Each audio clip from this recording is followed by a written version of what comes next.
Hello dear students, मैं मनीष सेन। अपनी आज बहुपद जो अपना टॉपिक चल रहा है, आज उसका सेकंड पार्ट है। सेकंड पार्ट को स्टार्ट करने से पहले बात ये है कि जो कमेंट्स आए थे अपने पास, जो सुझाव आए थे, अन्य भी जो वीडियो बन रही है उनके जो सुझाव आए थे, उनके अनुसार कि सर जो चैप्टर के जो क्वेश्चन हैं वो सभी क्वेश्चन नहीं कराए जा रहे हैं। देखो, मैं एक बात बताता हूँ आपको। जो मैंने पहले टॉपिक करवाया था ऊंचाई एवं दूरी, उसकी बात करते हैं। उसमें मैंने ऑलमोस्ट टाइप के क्वेश्चन आपको करवा दिए। अब उसके बाद की बात यह है कि आप किताब को खोलोगे, उसको पढ़ोगे, वीडियोस को पूरा देखोगे, उसके बाद में आपको समझ में आएगा कि इस तरीके का सवाल है, इस तरीके से जुड़े हुए कितने और सवाल हैं। उस एक सवाल से जुड़े हुए 3-4 सवाल होते हैं। उसके अलावा यदि कोई सवाल है तो मैंने बोला था आपके लिए एक ऑप्शन रखा है कि आप कमेंट बॉक्स में आप उसमें बता सकते हो कि सर ये क्वेश्चन नहीं आया। एक बच्चा है अपने पास 10th क्लास का ही, आर्यन नाम का, आर्यन महिया, तो उसने बोला था सर कि वो जो 21वां क्वेश्चन है विविध का, उसका एक कमेंट आया था। साथ में उसने मुझे पर्सनली इनबॉक्स किया था कि सर आप 21वां क्वेश्चन करवाओ 8वीं विविध का, तो उसको करवाया गया था। यानी आप अगर डिमांड करोगे तो आपके लिए किया जाएगा। ऐसी बात नहीं है कि सभी क्वेश्चन अपन कराएंगे। एक क्वेश्चन होता है, उससे जुड़े हुए 3-4 क्वेश्चन और होते हैं, तो वो आप खुद कर सकते हो उनको देख के, बशर्ते कि आप वीडियो को पूरी देखो, उसको पूरी तरीके से समझो। अब बात करते हैं अपन बहुपद की। कल अपन ने बहुपद की परिभाषा समझ ली। क्या परिभाषा समझी? ऐसा बीजीय व्यंजक, पिछली वाली वीडियो में परिभाषा पूरी है। ऐसा बीजीय व्यंजक जिसमें क्या हो, चर की घात एक तो पॉजिटिव होनी चाहिए, 0 हो सकती है और 0 से आगे की घात हो सकती है, परंतु पूरी घात होनी चाहिए। यानी ऐसे नहीं, अंश बटा हर में घात नहीं होनी चाहिए और माइनस में घात नहीं होनी चाहिए। किस प्रकार से? मैंने एक बात बोली है कि ऐसा बीजीय व्यंजक, ऐसा बीजीय व्यंजक जिसमें किसकी घात? चर की घात। जिसमें चर की घात है वो कौन सी संख्या होनी चाहिए? उसमें चर की घात है वो एक पूर्ण संख्या होनी चाहिए। और पूर्ण संख्या का बताया था, पूर्ण संख्या कहाँ से शुरू होती है? 0 से। 0, 1, 2, 3, 4, 5 और ये कहाँ तक जाती है? ये जाती है पॉजिटिव अनंत तक, प्लस अनंत तक। ठीक है, यानी कि ऐसा बीजीय व्यंजक अपने पास हो। बीजीय व्यंजक क्या होता है? जिसमें चर भी हो और अचर भी हो। ऐसा अपने पास बीजीय व्यंजक हो जिसमें चर की घात कौन सी संख्या हो? पूर्ण संख्या। 0 चलेगी, 1 चलेगी, 2 चलेगी, परंतु 1/2 घात नहीं चलेगी, 2/3 घात नहीं चलेगी, -1 घात नहीं चलेगी, -2 घात नहीं चलेगी, -2/3 घात भी नहीं चलेगी। यानी घात क्या होनी चाहिए? 0 से लेकर आगे तक, और वो भी पूरी पूरी होनी चाहिए, अंश बटा हर में घात नहीं होनी चाहिए। वो जो बीजीय व्यंजक बनेगा वो क्या बनेगा? बहुपद बनेगा। अपन बात करते हैं एक बीजीय व्यंजक की। अपने पास है 4x² + 3xy + 2। ठीक है, अब यहाँ पे 4 है, चर क्या है? x, और x की घात कितनी है? 2। यहाँ पर चर क्या है? x, चर की घात कितनी है? 1। यहाँ पर चर क्या है? y, चर की घात कितनी है? 1। और यहाँ पर 2 है, गुणा में कुछ भी नहीं है, कोई भी पद के गुणा में कुछ भी ना हो, क्या लिख सकते हैं? 1। और एक बात बताई थी, किसी भी पद की घात 0 का मान कितना होता है? 1। तो अपन 1 की जगह क्या लिख सकते हैं? x की घात 0। तो अपन इस 1 की जगह लिख सकते हैं x की घात 0। अब अपन चेक करते हैं, ये क्या है? चर है, ये भी चर है, ये भी चर है, ये भी क्या है? चर। चर की घात 2 चलेगा, चर की घात 1 चलेगा, चर की घात 1 चलेगा, चर की घात 0 ये भी चलेगा। यानी ये सभी पूर्ण संख्या में आ रही है घात। यानी कि ये जो बन रहा है अपने पास, क्या बन रहा है? अपने पास बन रहा है 4x² + 3xy प्लस में क्या है? 2। ये जो अपने पास बन रहा है ये बीजीय व्यंजक भी है और ये क्या है? ये एक बहुपद भी है। ये बात अपने को क्या रखनी है? याद रखनी है। पिछली वीडियो में पूरा डिस्क्राइब किया था, पूरा समझाया था। आज की वीडियो में क्या करना है? आज की वीडियो में अपन पढ़ेंगे बहुपद के प्रकार कितने होते हैं। उससे पहले एक बात और ध्यान रखनी है। मैंने एक बात बोली थी कि बहुपद एक ऐसा बीजीय व्यंजक होता है। बीजीय व्यंजक मतलब चर भी होना चाहिए और अचर भी होना चाहिए, परंतु अपने को एक बात और ध्यान रखनी है कि 1 है, 2 है, 3 है, 4 है, 517 है, 728 है या फिर 10,416 है। ये सब क्या है? ये सब संख्याएं हैं। अंक है, अंक है, अंक है, अंक है, और ये 2-3 अंक एक साथ में आ गई, क्या बन गई? संख्या। देखो, एक एक आ रही है सिंगल, ये अंक होते हैं, और 2-3 अंक साथ में आ जाए ना, 2 या 2 से ज़्यादा अंक, उनको क्या बोलते हैं? संख्याएं। तो ये अंक हैं और ये क्या है? संख्याएं हैं। अब बात ये है कि ये अंक और संख्याएं, बताओ सर ये अंक और संख्याएं ये बहुपद होती है या नहीं होती है? तो याद रखना है, ये भी बहुपद होती है, परंतु सर आपने तो बोला था कि बीजीय व्यंजक होना चाहिए, बीजीय व्यंजक मतलब चर भी होना चाहिए, अचर भी होना चाहिए, ये सभी तो अचर है, फिर कैसे बहुपद है? याद रखना है ये भी बहुपद है, संख्याएं भी बहुपद होती है, इनका एक अलग नाम होता है, इनका नाम होता है अचर बहुपद। क्या याद रखना है कि संख्याएं भी बहुपद ही होती हैं और इनका नाम क्या होता है? अचर बहुपद। ये बात अपने को क्या रखनी है? याद रखनी है। उसके बाद में अपन स्टार्ट करते हैं बहुपद के प्रकार। ये अपने बहुपद समझ लिया कि बहुपद क्या है, अब अपन सीखेंगे बहुपद के प्रकार क्या होते हैं, बहुपद के प्रकार कितने होते हैं, फिर समझेंगे बहुपद के लिए अपने को क्या क्या चीज़ ज्ञात करनी होती है। सबसे पहले बहुपद, अब है बहुपद के प्रकार। बहुपद के प्रकार देखो, मुख्यतः बहुपद के प्रकार जो होते हैं वो होते हैं 4 प्रकार के। सबसे पहला बहुपद होता है वो होता है रेखिक बहुपद। सबसे पहले क्या कौन सा बहुपद होता है? रेखिक बहुपद। बहुपद के प्रकार बता रहा हूँ मैं आपको। 1 नंबर है रेखिक बहुपद, 2 नंबर होता है वो होता है द्विघात बहुपद, 2 नंबर है द्विघात बहुपद। नंबर 3 है वो है त्रिघात बहुपद, त्रिघात बहुपद। नंबर 1 है रेखिक बहुपद, नंबर 2 है द्विघात बहुपद, नंबर 3 क्या है? त्रिघात बहुपद, और नंबर 4 है वो है बहुघात बहुपद, बहुघात बहुपद। अब बात करते हैं अपन सबसे पहले रेखिक की। रेखिक बहुपद द्विघात, देखो रेखिक, द्विघात, 2 घात, त्रिघात, 3 घात, अब क्या आना चाहिए था? 4 घात, फिर 5 घात, पंचघात, षष्ठघात, सप्तघात, अष्टघात, यानी ऐसे चलेगा। 1 घात, 2 घात, 3 घात, 4 घात, 5, 6, 7, 8। पर अपन ने क्या किया? अपन ने काम कर दिया। रेखिक बहुपद है ये, अपने पास नाम काम में आएगा, इसलिए इसको क्या बोल दिया? रेखिक बहुपद। एक स्पेशल रूप से अपन इसको पढ़ेंगे। द्विघात बहुपद बहुत बार काम आएगा, बहुत बार नाम आएगा, ये प्रश्नावली में चैप्टर में बहुत नाम आता है इसका, इसलिए इसका नाम फिक्स कर दिया द्विघात बहुपद। ये भी अपने काम आएगा इसलिए पढ़ लिया। त्रिघात बहुपद भी अपने काम आएगा इसलिए पढ़ लिया। अब ये चतुर्घात, पंचघात है, ये अपने इतने ज़्यादा काम नहीं आ रहे हैं, इसलिए इन सभी को एक साथ में 4 घात, 5 घात, 6 घात, इन सभी को एक साथ में अपने क्या बोल दिया? बहुघात। क्या बोल दिया? बहुघात। सबसे पहले रेखिक बहुपद अपने कुछ एक चीज़ अपने छोड़ दी। क्या छोड़ दी? पहले तो वो देखते हैं। बात करते हैं अपन बहुपद की। एक तो क्या है मेरे पास? बहुपद। मैंने बताया था कि बहुपद एक याद रखना है आपको समीकरण, और एक अपने को याद रखना है असमीका। 3 चीज़ क्या याद रखनी है? एक तो याद रखना है अपने पास बहुपद कि बहुपद क्या होता है, एक अपने को याद रखना है समीकरण, और एक अपने को याद रखनी है असमीका। सबसे पहले अपन ने क्या पढ़ लिया? बहुपद। बहुपद अपन ने पढ़ लिया कि ऐसा बीजीय व्यंजक जिसमें चर की घात पूर्ण संख्या हो, माइनस में, अंश बटा हर में न हो, वो क्या होता है? बहुपद। जैसे 4x + 2 है, ये क्या है? एक बहुपद। 2x² + 3 है, ये क्या है? एक बहुपद। x² + 4xy, ये क्या है? एक बहुपद। ये सभी के सभी क्या है? एक बहुपद। अब याद रखना है कि बहुपद और समीकरण में क्या अंतर होता है। देखो बहुपद, समीकरण, समीकरण का एक नाम और होता है समीका। समीकरण को अपन समीका भी बोलते हैं। बहुपद, समीका, असमीका। ठीक है। 4x + 2 है, 2x² + 3 है, x² + 4xy है, ये सभी के सभी मेरे पास क्या है? ये सभी के सभी मेरे पास हैं बहुपद। मेरे पास क्या है? ये सभी के सभी बहुपद। अब बात करते हैं अपन समीकरण और असमीका की। कुछ नहीं, इतना है याद रखना है कि यदि किसी बहुपद के बराबर में कोई मान आ जाए, कोई वैल्यू आ जाए, किसी बहुपद के बराबर में कोई भी मान 0, 1, 2, 3, 4, 5, 6 कुछ भी मान आ जाए, बीच में बराबर का चिन्ह आ जाए, तो वो क्या बन जाएगी? समीकरण बन जाएगी, समीका बन जाएगी। कैसे? अपने पास है 4x + 2, इसके बराबर में यदि मैंने लिख दिया 0, बराबर में कोई भी मान हो, 0, 1, 2, 3, 4 कुछ भी हो सकता है, कोई दिक्कत नहीं है। याद रखना है कि किसी भी बहुपद के बराबर में कोई भी मान आ जाए तो वो क्या बन जाएगा? वो बहुपद है, वो क्या बन जाएगा? एक समीकरण बन जाएगा।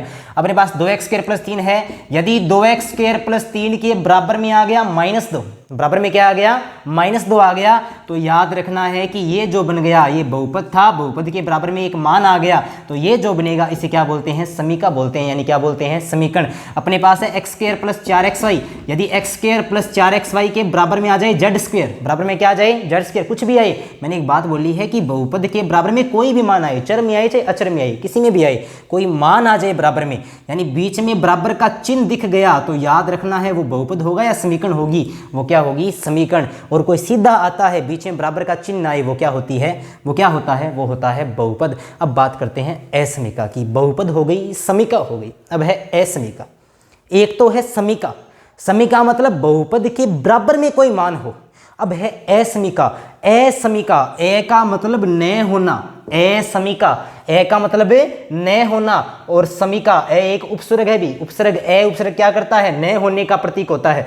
तो ए का मतलब होता है न होना, और समीका, समीका का मतलब होता है समीकरण, यानी कि ऐसा पद जिसमें अपन समीकरण के रूप में नहीं लिख सकते। असमीका क्या होता है, ऐसा एक पद जिसको अपन समीकरण के रूप में नहीं लिख सकते, वो क्या होता है असमीका। कैसे, समीकरण का मतलब क्या होता है, बराबर। क्या बोला था, बहुपद आएगा, सीधे सिंपल आएगा, इसके बराबर में कोई मान नहीं आएगा। ये देखो ये भी एक बहुपद है, इसके बराबर में कोई मान नहीं है। किसी के बराबर में कोई मान आ जाए वो क्या बन जाती है, समीकरण, और किसी के बराबर में कोई मान नहीं आ सके वो क्या बन जाती है, असमीका। अब बराबर में मान नहीं आएगा तो कैसे आएगा, देखो अपन ने चिन्ह पढ़े हैं कुछ। ये होता है ग्रेटर देन यानी बड़ा, ये होता है छोटा, ये होता है बड़ा या बराबर, ये होता है छोटा या बराबर। क्या होता है, greater than, less than, greater than और इक्वल टू, लेस देन और इक्वल टू। अब याद रखना एक बात, कोई भी मान है वो किसी मान के बराबर नहीं होगा, तो या तो उससे क्या होगा छोटा या उससे क्या होगा बड़ा। अपने को किसी ने ऐसे बोल दिया कि k का मान 2 के बराबर नहीं है। अपने पास एक क्वेश्चन है मैथ में, उसने अपने को ऐसे बोल दिया कि k का मान 2 के बराबर नहीं है। देखो k का मान 2 के बराबर हो तो ऐसे लिखेंगे, बराबर नहीं हो तो यहाँ पे कट लगाएंगे। इसका मतलब k is not equal to 2, k is not equal to 2, k 2 के बराबर नहीं है। ठीक है, ये बात है। तो अपन के एक बात यहाँ पे समझ में आ गई कि k यदि 2 के बराबर नहीं है तो या तो k 2 से क्या होगा छोटा, या k 2 से क्या होगा बड़ा। यानी k है या तो 2 से क्या हो सकता है बड़ा, या के 2 से क्या हो सकता है छोटा, इसलिए 2 के बराबर नहीं है। तो अपन जब बराबर नहीं लिख सकते हैं कोई मान को तो अपन इस प्रकार में लिखते हैं, और ये जो अपने पास चिन्ह बनते हैं ग्रेटर देन, लेस देन, इनको क्या बोलते हैं, असमीकाएं बोलते हैं। इनको क्या बोलते हैं, इनको असमीकाएं। तो असमीकाएं क्या बनेगी, असमीकाएं बनेगी, मान लो 4x + 2 is greater than equal to 0। ये देखो ग्रेटर देन इक्वल टू आ गया, ये चिन्ह आ गए, यानी पूर्णतया बराबर नहीं है, या तो बड़ा या बराबर बता रहा है। 4x + 2 बड़ा या बराबर है 0 के, एकदम बराबर नहीं लिख पा रहे हैं, तो ये क्या बन जाएगी असमीका। x + 2 लेस देन 2, यानी x + 2 का मान 2 से क्या है छोटा है, बराबर नहीं लिख पा रहे हैं, इसलिए ये क्या बन गई असमीका। जिसको समीकरण के रूप में नहीं लिख सकते हैं उसे क्या बोलते हैं, असमीका। अब बात करते हैं वापस से बहुपद की। बहुपद हो गया, समीकरण हो गया, असमीका हो गया, तीनों में अंतर मैंने आपको बता दिया। अब बात करते हैं बहुपद के प्रकार की कि रैखिक बहुपद क्या होता है, द्विघात बहुपद क्या होता है, त्रिघात क्या होता है, बहुघात बहुपद क्या होता है। और ऐसे ही काम चलेगा समीकरण में, जैसा काम बहुपद में वैसा ही काम चलेगा समीकरण में। कोई ज़्यादा अंतर नहीं होता है, बताया था मैंने, बहुपद में समीकरण में कोई ज़्यादा अंतर नहीं होता है। बहुपद में बराबर में कुछ मान नहीं आता है, समीकरण में बराबर में कुछ क्या आता है, मान आता है। किसी बहुपद के बराबर में कोई मान लिख देंगे वही क्या बन जाएगी, समीकरण। तो कोई ज़्यादा अंतर नहीं होता है बहुपद और समीकरण में, इतना सा अंतर होता है कि बराबर में कोई मान हो वो समीकरण, बराबर में कोई मान न हो वो क्या होता है बहुपद, और जिसको बराबर न लिख सकें वो क्या होता है असमीकरण। अब बात करते हैं अपन बहुपद की, और बहुपद का पहला प्रकार है वो अपने पास है रैखिक बहुपद। कौन सा बहुपद है, रैखिक बहुपद। रैखिक बहुपद, ठीक। सबसे पहले रैखिक बहुपद की बात करते हैं। यहाँ पे अपने को पता चलता है रैखिक बहुपद है, द्विघात बहुपद है, त्रिघात बहुपद है, बहुघात बहुपद है। यहाँ पर अपने को पता चलता है रैखिक, रैखिक यहाँ पे क्या है, द्विघात। द्विघात का मतलब 2 घात, यहाँ पर 3 घात। देखो 2 घात, 3 घात, 4, 5, 6, 7, 8, इन सभी को एक साथ क्या बोल दिया, बहुघात। तो यहाँ पे 2 घात है, यहाँ पे 3 है, यहाँ पे 4, 5, 6 घात है, तो ऊपर ऊपर कितनी घात होनी चाहिए आपके हिसाब से, 1 घात। सही है ना, 1 घात, 2 घात, 3 घात, 4 घात, 5 घात। यहाँ पर कितनी घात है, 1 घात। कुछ याद नहीं रखना, इतना सा याद रखना है, ऐसा बहुपद। ऐसा बहुपद, रैखिक बहुपद की परिभाषा मैं आपको लिख के बता रहा हूँ, फिर इसके एग्जाम्पल कराऊंगा मैं आपको। रैखिक बहुपद, ऐसा बहुपद जिसमें, ऐसा बहुपद जिसमें चर की अधिकतम घात, याद रखना है मैक्सिमम पावर, अधिकतम घात। अपने को सारी घात नहीं देखनी, अपने को देखनी अधिकतम घात। अधिकतम घात से पता चलेगा कि रैखिक बहुपद है, द्विघात है, त्रिघात है या बहुघात है। किससे पता चलेगा, अधिकतम घात से। किसकी अधिकतम घात, चर की। चर क्या होता है, एक्स वाई जेड, पूरी की पूरी इंग्लिश अल्फाबेट, स्मॉल लेटर्स क्या होते हैं, चर होते हैं। तो ऐसा बहुपद जिसमें चर की अधिकतम घात, अधिकतम घात, ऐसा बहुपद जिसमें चर की अधिकतम घात 1 हो, ऐसा बहुपद जिसमें चर की अधिकतम घात 1 हो, उसे क्या कहते हैं, रैखिक बहुपद कहते हैं। कैसे, अपन ने ले लिया एक एग्जाम्पल, अपन ने एग्जाम्पल ले लिया 4x + 2 ये ले लिया, या 4x + 7 ले लिया, कोई भी अपने पास एग्जाम्पल है, ठीक। 7 है, 7 के गुणा में क्या लिख सकते हैं 1, किसी भी पद के गुणा में 1 लिखने पर कोई फर्क नहीं पड़ता। और अपन 1 की जगह क्या लिख सकते हैं, अपन 1 की जगह लिख सकते हैं x की घात 0। तो अपन बात करते हैं 4, 4 क्या है, अचर है। x की बात करते हैं, x क्या है, चर है। अपने को किसकी घात देखनी है, चर की घात। देखो बस मेन बात यहीं पे है, सबसे इंपॉर्टेंट चीज यही है, चर। चर की घात, कौन सी घात, मैक्सिमम पावर, अधिकतम घात। तो ऐसा बहुपद जिसमें चर की अधिकतम घात 1 हो, 1 से ज़्यादा न हो, वो कौन सा बहुपद होता है। देखिए चेक करते हैं ये रेखिक है या कौन सा है। यहाँ पे 4 है, यहाँ पे x है, x क्या होता है, x चर होता है। यहाँ पर चर की घात कितनी है, 1, कुछ भी घात नहीं है, कुछ भी घात नहीं है, मतलब कितनी घात है, 1 घात। यहाँ पर भी कितना है, x है, x क्या होता है, चर, और यहाँ पर चर की घात कितनी है, 0। तो अपने को साफ साफ दिख रहा है कि चर की अधिकतम घात, यहाँ पे 0 है, यहाँ पर 1 है, सबसे बड़ी घात कितनी है, 1। चर की अधिकतम घात कितनी है, 1, यानी 4x + 7 में चर की अधिकतम घात 1 है। अतः यह कौन सा बहुपद होगा, अतः 4x + 7 कौन सा बहुपद होगा, रेखिक बहुपद होगा। एक एग्जाम्पल अपन और लेते हैं, बात करते हैं अपन द्विघात बहुपद की। अपने इतना समझ में आ गया, देखो परिभाषा सभी की सेम टू सेम होगी। रेखिक बहुपद की परिभाषा क्या बनी है, ऐसा बहुपद जिसमें चर की अधिकतम घात कितनी हो, 1 हो, वो क्या होता है, रेखिक।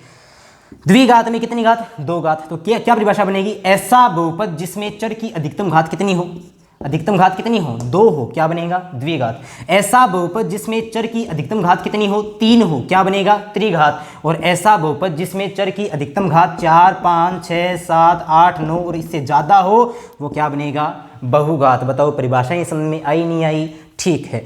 यानी कि रेखिक बहुपद में अधिकतम घात 1, द्विघात में अधिकतम घात 2, त्रिघात में चर की अधिकतम घात 3 और बहुघात में चर की अधिकतम घात 4 या 4 से ज़्यादा। ये बात क्या रखनी है, याद रखनी है। अपन ने एक एग्जाम्पल से समझ लिया कि 4x + 7 था, वो क्या था, रेखिक बहुपद था। एक एग्जाम्पल और लेते हैं, अपने पास एग्जाम्पल है 4x + 7y + 3z - 4। ये अपने पास क्या है, एक एग्जाम्पल है, ठीक। यहाँ पे क्या है, 4x, चर की घात कितनी है, 1। यहाँ पर प्लस में 7y, तो चर की घात कितनी है, 1। प्लस में 3z, चर की घात कितनी है, 1। यहाँ पे चर ही नहीं है, तो बताया था किसी भी चीज़ के गुणा में कुछ ना हो, गुणा में 1 लिख सकते हैं, 1 की जगह x की घात 0 लिख सकते हैं। यानी यहाँ पे समझेंगे चर की घात यहाँ पे कितनी है, 0। 0 घात, चर की घात 1, चर की घात 1, चर की घात 1, जोड़ना नहीं है, इनको अलग अलग रखना है। चर की घात 1 है, चर की घात 1 है, चर की घात 1 है, और यहाँ पर चर की घात 0 है। तो सबसे बड़ी घात कितनी है, यहाँ पर भी चर की सबसे बड़ी घात कितनी है, 1 है। यानी ये जो 4x + 7y + 3z - 4 बनेगा, ये भी कौन सा बहुपद होगा, ये भी रेखिक बहुपद होगा। परंतु अपन बात करते हैं 3x² + 7x - 3 की। यहाँ पर बात करते हैं कि ये रेखिक है या द्विघात है या त्रिघात, ठीक। x क्या है, चर, अपने को चर ही देखना है। x क्या है, चर, यहाँ पे चर है ही नहीं, तो चर की घात कितनी लिख सकते हैं, 0। बताया था गुणा में 1 लिखेंगे, 1 की जगह x की घात 0 लिखेंगे।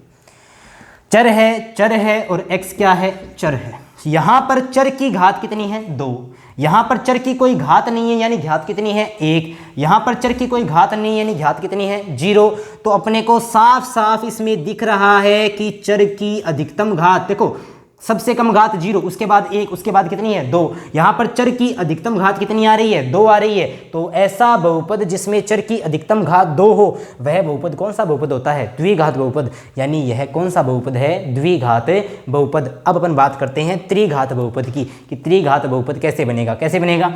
अपने पास एक बहुपद है 4x² - 117x + 3x³ - 2y। ये आ गया अपने पास, मान लिया। यहाँ पर चर x है, x की घात कितनी है, 2। यहाँ पर चर कितना है, x है, चर x की घात कितनी है, 1। यहाँ पर चर x है, x की घात कितनी है, 3। और यहाँ पर चर y है, y की घात कितनी है, 1। घात 2 है, 1 है, 3 है, 1 है, सबसे अधिकतम घात कितनी है, 3। चर की सबसे अधिकतम घात 3 है, यानी कि ये जो बहुपद बनेगा ये द्विघात होगा या त्रिघात, ये बहुपद होगा त्रिघात। इसी प्रकार से चेक करेंगे कि बहुघात, यानी 4 घात, 5 घात, 6 घात, इसी प्रकार से चेक करेंगे। पर इसके साथ अपन एक आखिरी एग्जाम्पल और समझेंगे। चेक कर लिया अपने, देखिए क्या होता है जिसमें अधिकतम घात 1 हो, द्विघात में मैक्सिमम पावर कितनी हो, 2, इसमें मैक्सिमम पावर कितनी हो, 3, बहुघात में 4, 5, 6 जितनी भी हो, वो क्या होता है, बहुघात। एक एग्जाम्पल और लेते हैं, उसमें पता चलेगा अपने को, पूरा समझ में आ जाएगा कि कैसे, ठीक।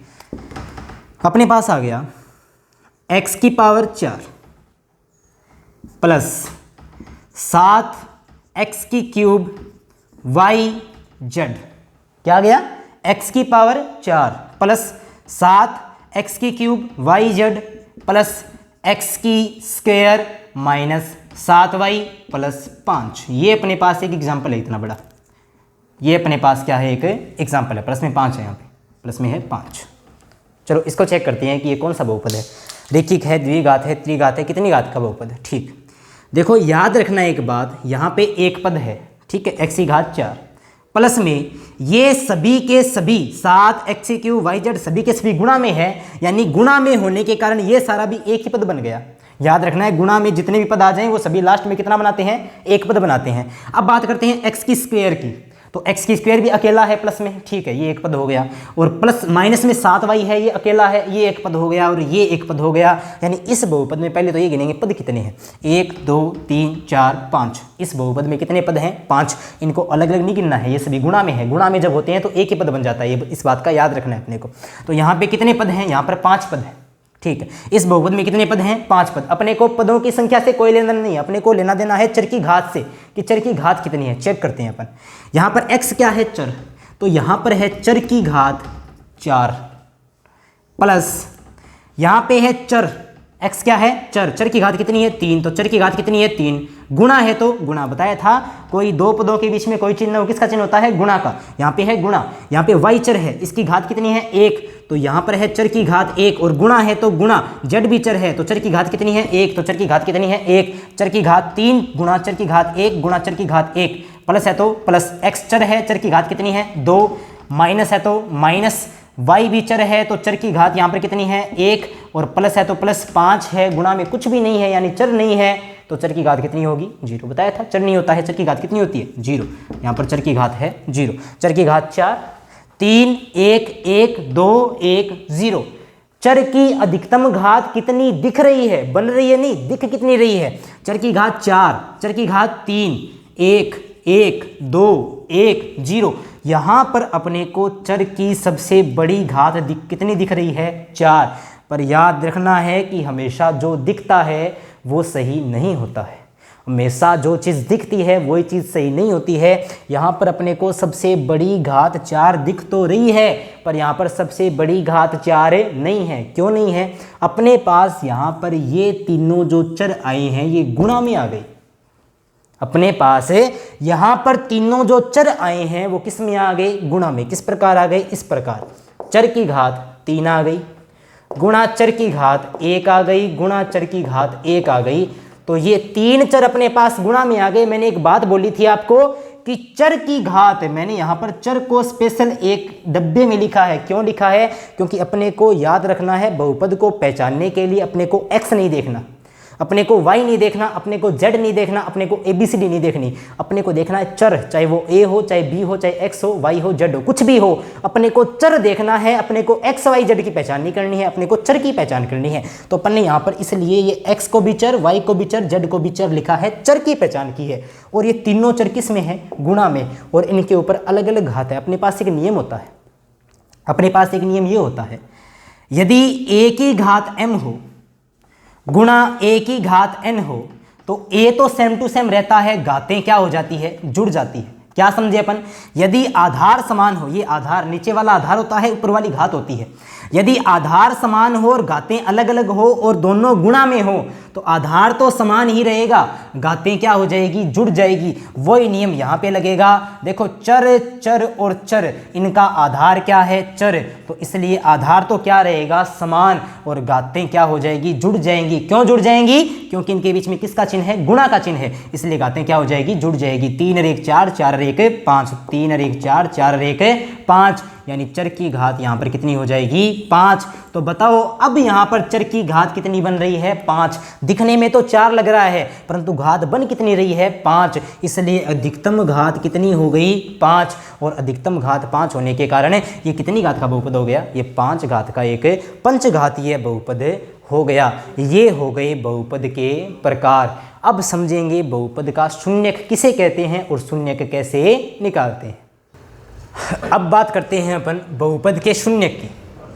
अब अपने पास एक नया टॉपिक आ गया। देखो बहुपद के प्रकार पढ़ लिए अपन ने, अब अपने पास बहुपद में एक नया टॉपिक आ गया, बहुपद का शून्यक। बहुपद का शून्यक, ठीक है, ये है बहुपद का शून्यक। सबसे पहले बहुपद के शून्य की परिभाषा देखें, परिभाषा क्या बनेगी। सबसे पहले मैं परिभाषा लिख रहा हूँ, किसी बहुपद में उपस्थित, किसी बहुपद में उपस्थित,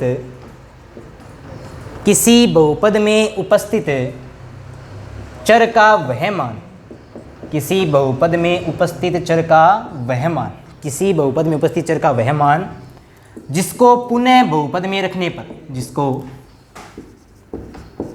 पुनः बहुपद में रखने पर, जिसको पुनः बहुपद में रखने पर बहुपद का मान शून्य प्राप्त होता हो, बहुपद का मान शून्य प्राप्त होता है, उसे ही क्या कहते हैं, उसे ही बहुपद का शून्य कहते हैं, बहुपद का शून्य कहते हैं। क्या चीज़ है? किसी बहुपद में उपस्थित चर, चर X Y Z A B C D theta alpha beta कुछ भी हो सकता है। किसी बहुपद में उपस्थित चर, ये सबसे इंपॉर्टेंट चीज़ है, किसी बहुपद में उपस्थित चर का वह मान जिसको पुनः दोबारा से उसी बहुपद में पुट करेंगे, रखेंगे, तो वह बहुपद क्या बन जाएगा, जीरो बन जाएगा। उस मान को क्या कहते हैं, बहुपद का शून्य कहते हैं। एक छोटा सा एग्जांपल लेते हैं। कैसे? मेरे पास एक बहुपद है x प्लस 2, मेरे पास एक बहुपद है x प्लस 2, इस x प्लस 2 का मुझे शून्यक निकालना है। क्या करेंगे? याद रखना एक बात, किसी भी बहुपद का शून्यक निकालने के लिए उस बहुपद को अपन जीरो के बराबर रख देंगे। क्यों? क्योंकि पता है शून्य का मान तभी आएगा जब बहुपद क्या बनेगा, शून्य। शून्य का मान कब आएगा, जब बहुपद क्या बनेगा, शून्य। देखो शून्य को अपन नॉर्मली अपनी भाषा में समझते हैं, तो शून्य होता क्या है। देखो शून्य की बात करते हैं। अपन ने नाम पढ़ा है चालक, अपन ने नाम पढ़ा है वाहक, अपन ने नाम पढ़ा है कारक, अपने नाम पढ़ा है सहायक, अपन ने नाम पढ़ा है गायक, अपन ने नाम पढ़ा है दावक। ठीक है, ये नाम आए। यहाँ पर कै प्रत्यय लग रहा है, ये उपसर्ग प्रत्यय जो भी है। चालक, चालक का मतलब क्या होता है, चाल का मतलब चलना, कै का मतलब करने वाला यानी चलाने वाला। चालक क्या बन गया, चाल का मतलब चलना, कै का मतलब करने वाला यानी चलाने वाला। चालक क्या होता है, चलाने वाला। वाहक, वाह का मतलब वहन, कै का मतलब करने वाला, वहन करने वाला। देखो चालक का मतलब चलाने वाला, वाहक का मतलब वहन करने वाला, कारक का मतलब, कार का मतलब कार्य, कै का मतलब करने वाला, कार्य करने वाला क्या होता है, कारक। उसके बाद कहते हैं सहायक, सहाय का मतलब क्या होता है, सहायता, कै का मतलब करने वाला, सहायता करने वाला क्या होता है, सहायक। गाय का मतलब गाना, कै का मतलब करने वाला यानी गायक का मतलब क्या होगा, गाने वाला। और धावक, धाव का मतलब दौड़ना, कै का मतलब करने वाला यानी दौड़ने वाला क्या हो गया, धावक। कै लगते ही क्या बन जाता है, करने वाला। बस यही समझा रहा हूं मैं कि किसी भी शब्द के आगे कै लग जाता है मतलब क्या होता है, करने वाला। तो शून्य के आगे कै लग गया, इसका अर्थ क्या निकलेगा, शून्य करने वाला। क्या चीजें, वहन करने वाला, कार्य करने वाला, सहायता करने वाला, गाने वाला। तो ये क्या बन गया, शून्य करने वाला।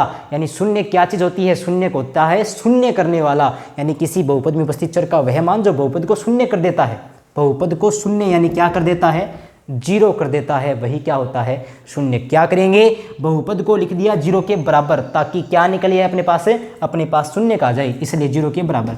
x है तो x प्लस 2, इधर जाकर क्या बनेगा, -2। x का मान आ गया -2 और x क्या है, x है चर। तो चर का वह मान जो बहुपद को शून्य कर देता है वह क्या होता है, शून्य के।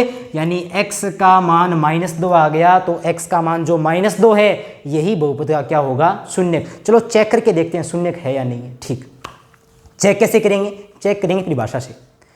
किसी बहुपद में उपस्थित चर का वह मान जिसको पुनः बहुपद में रखने पर बहुपद शून्य होता है। ये जो मेरे पास x का मान -2 आया है, शून्य का आया है, इसको अपन रख के देखते हैं। किसमें रख के देखते हैं, इसको अपन रख के देखते हैं, किसमें, इसको अपन रख के देखते हैं बहुपद में, देखते हैं शून्य बनता है नहीं बनता है। x का मान क्या लिखना है, -2, तो मैंने एक काम कर दिया, x की जगह लिख दिया -2, +2 है तो +2। देखो एक माइनस का 2 एक प्लस का 2 आपस में क्या हो गए, कैंसिल, कितना बन गया, 0। बताओ परिभाषा सेट बैठती है या नहीं बैठती है, बैठती है। क्या बैठती है कि चर का एक ऐसा मान आ गया जिसको अपन ने बहुपद में रखा तो बहुपद क्या बन गया, 0। इसलिए जो चर का मान आया है ये क्या होगा, ये बहुपद का क्या होगा, शून्यक होगा। तो जिस प्रकार से बहुपद के शून्यक होते हैं उसी प्रकार से समीकरण के मूल होते हैं, इसका पूरी डिटेल से अपन पढ़ेंगे नेक्स्ट वीडियो में, अगली वीडियो में। और अगली वीडियो में साथ ही पढ़ेंगे कि बहुपद के शून्यक निकालने की विधियाँ कितनी हैं। 3 विधियाँ। कितनी विधियाँ हैं? 3 विधियाँ याद रखना है। बहुपद के शून्यक निकालने की 3 विधियाँ हैं। पहली विधि है गुणनखंड विधि, दूसरी विधि है वो है पूर्ण वर्ग विधि, और तीसरी विधि है श्रीधराचार्य सूत्र विधि। ये बहुपद के शून्यक और समीकरण के मूल निकालने की विधियां हैं जो अपन नेक्स्ट वीडियो में अपन देखेंगे। तो ये आपके लिए आज का चैप्टर हो गया, आज का पॉइंट हो गया। इसको अपन ध्यान से पढ़ना है। और कोई भी आपके पास क्वेश्चन हो, पिछली टॉपिक से जुड़ा हुआ हो, इस टॉपिक से हो, कोई अलग टॉपिक से हो, कोई दिक्कत नहीं है, आप कमेंट कर सकते हो। बस मेन बात है वीडियो को लगातार देखते रहें, और पेरेंट्स भी अपनी जो ड्यूटी है बच्चों को 1 घंटे के लिए उनको बोल कर कि बच्चों की पढ़ाई बाधित न हो, इसलिए उनको बोलें और उनकी पढ़ाई जारी रखें। ठीक, धन्यवाद।